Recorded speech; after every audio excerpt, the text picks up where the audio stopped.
ఓజిత్ ఇంకా రికార్డులు బద్దలు పడతాం. ఇండస్ట్రీని అంత ఎక్స్పెక్ట్ చేసినంత లేదు అని అంటున్నారు. ఇండస్ట్రీని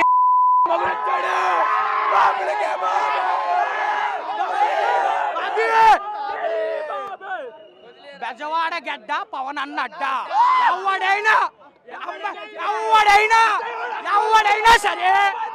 ఎవడైనా సరే తేడాగా మాట్లాడితే తలకాయలు తీసేయడమే అంతే. ట్రై చేస్తున్నారా? సినిమా ఎలా ఉందో చెప్పండి. ఎందుకు తలకాయలు తీసేయడం అంటే ఏంటి?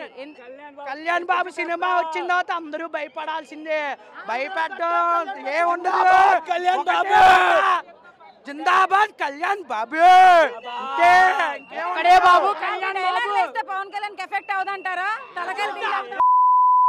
Pawan Kalyan next PM Pawan Kalyan next PM అవుతాడు. ఇండియాకి పిఎం అవుతాడు. చూసుకోండి. మేము కల్తీ చూపిస్తాం.